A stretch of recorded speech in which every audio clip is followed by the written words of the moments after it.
ආයුබෝවන් SHS on YouTube channel එකට ඔයාලා සාදරයෙන් පිළිගන්නවා. එහෙනම් අද අපි මේ වීඩියෝ එකෙන් සූදානම් වෙලා ඉන්නේ 1900 කියන මගේ ටාගට් එක ක්‍රොස් කරන්න. ඒ වගේම මම බලාපොරොත්තු වෙනවා මේ ගේම් එක ප්ලේ කරලා මට දින්නොත් මේක මට වින් කරන්න පුළුවන් වුණොත් මම 1900 ක්‍රොස් කරනවා. සමහරට නොවෙන්න පුළුවන්. නමුත් මම හිතනවා මට මේක පුළුවන් වෙයි කියලා. තව රේටිං 3ක් විතරයි කියන අපිට අනිවාර්යෙන් මේ ගේම් එක දින්නොත් අපිට 1900 ක්‍රොස් කරන්න අනිවාර්යෙන්ම පුළුවන්. එහෙනම් අපි යමු ගේම් එකට බලමු කවුද සෙට් වෙන්නේ කියලා. හරි මේ විදිහට මම චැලෙන්ජ් එක දානවා. ඔව් 1916ක ප්ලේ කෙනෙක්මයි සෙට් වෙන්නේ එලයිට් ඩිවිෂන් වල විශාල් විශ්වකර්ම කියලා ප්ලේ කෙනෙක් පොඩි ළමෙක් වෙන්න ඕනේ. ඉන්දියන් ප්ලේ කෙනෙක්. අපි ප්ලේ කරලා බලමු මෙයා කොහොම ප්ලේ කරයිද කියලා. E4 ඕපනින් එක මම කැමතිම ඕපනින් එකක්. ඔව් කැරොකෑන් ඕපනින් එකට මම ගොඩක් ඇදලා තියෙන ගේම්ස් වලින් විනින් පර්සන්ටේජ් එක ගොඩක් ඉහළ තැනක තියෙනවා. අපි බලමු මේකත් අපිට ඒ විදිහටම වින් කරන්න පුළුවන් නේද කියලා. බිෂප් D3 කැරොකෑන් එක්ස්චේන්ජ් වේරියේෂන් එක තමයි මම ප්ලේ කරන්නේ. H3 කියන මූව එක මම ප්ලේ කරන්නේ මෙතන බිෂප් මම knight F3 ප්ලේ කරාට පස්සේ යාගේ බිෂප් G4 කියන මූව එකකින් knight පින් කරන එක නවත්ත ගන්න තමයි. හරි E5 මූව එක එයා මෙතන ප්ලේ කරනවා. එයාට ප්ලේ කරන්න පුළුවන්. මොකද මේක මෙතනදී යාගේ සෙන්ටර් එක එයා ලබා ගන්නවා ඕපන් කරගෙන E ෆයිල් එක. අපිට පුළුවන් knight exchange එක කරන්න. හැබැයි මගේ bishop එයාට exchange කරයි කියලා මට හිතෙනවා. කමක් නැහැ. අපි මේ විදිහට යමු. මොකද ඊටම සරල ආකෘතියක තමයි මේ ගේම් එක දැන් පිහිටන්නේ. bishop castle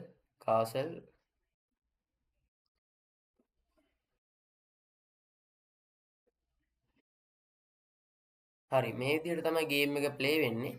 එච්චර සංකීර්ණ ගේම් එකක් වෙන්නේ නැති මං හිතන්නේ. bishop E6 move එක එනවා.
හරි එහෙනම් මේ විදිහට තමයි අපි ගේම් එක අවසන් කරන්න යන්නේ. තව ටික වෙලාවයි තියෙන්නේ. ගේම් එක මම හොඳට ඇද්ද කියලා මම හිතනවා. මේ අන්තිම වෙලාවේදී මෙයා ලොකු බ්ලන්ඩයක් කරගත්තා. මෙතන පෝන් කොහොමත් මෙයා මේක තමයි බෙස්ට් මූව් එක. නමුත් මෙයා ක්වීන් C6 වලට ඇද්දට පස්සේ මට නයිට් දාලා මේ පෝන වින් කරන්න පුළුවන්. හැබැයි යා නයිට් ගේ මේ ඇටැක් එක දැක්කේ නැහැ. මම නයිට් වින් කරා. ඊට පස්සේ මෙතෙන්ට මේකත් බ්ලන්ඩ් එකක්. මෙතන නයිට් ඊළඟට චෙක් එකත් එක්ක මේට් එකක් තියෙනවා. රුක්ක සැක් කරන්න උනා.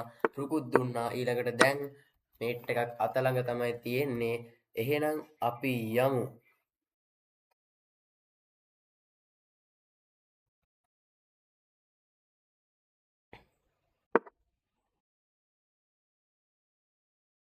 හරි මෙන්න මේ විදිහට තමයි යා දැන් මේකත් මං හිතනවා බෙස්ට් මූව් එක වෙන්න ඇති කියලා. මොකද මෙතන මට රුක්ගෙන් රුක් කපන්න පුළුවන්. රුක්ගෙන් රුක් කැපුවොත් කිංගෙන් කපනවා. මෙතන මෙතන මේට් එක තියෙනවා. ඇත්තට මම දැක්කේ මෙතන කුයින්ගෙන් චෙක් එක දෙන එක තමයි ඊළඟ මූව් එක කියලා. මම මෙතන කෙලින්ම මේට් එක දැක්කේ නෑ. රිසයින් කරනවා අපි 1900 ක්‍රොස් කරනවා. දැන් 1905යි රේටින් එක. මේක තමයි දැන්ට මගේ chess.com මේ account එකේ තියෙන peak rating එක. එහෙනම් අපේ ටාගට් එක මිෂන් එක සක්සස්ෆුල් වුණා. ගොඩක්ම සතුටුයි. ඔයාලා මේ වීඩියෝ එක බලපු අයටත් thank you. මේ සීරීස් එකම 1900 ගන්නකම්ම අපි එහෙනම් 2000 වෙනකනුත් ඊළඟ සීරීස් එක ළඟදීම පටන් ගන්නවා. එහෙනම් ඔක්කොටම thank you වීඩියෝ සීරීස් එකත් එක්ක හිටියට. එහෙනම් අපි අලුත් වීඩියෝ එකකින් ළඟදීම හම්බෙමු. අලුත් ලයිව් එකකින් ළඟදීම හම්බෙමු. 1905ක රේටින් එකක් එක්ක ඊළඟ ගේම්ස් ප්ලේ කරන්න මම ඔයාලත් එක්ක හම්බ වෙනවා. එහෙනම් ඔක්කොටම සුබ දවසක්. ආයුබෝවන්. good luck.